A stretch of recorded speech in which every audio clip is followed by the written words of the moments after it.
Welcome to the channel. Today we are going to talk about how to control who can see your active status on LinkedIn using the mobile app. This is important if you want to maintain your privacy while staying connected with your professional network.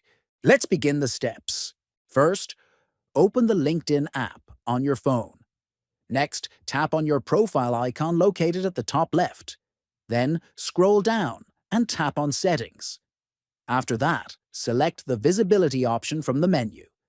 Next, scroll down until you find Manage Active Status and tap on it.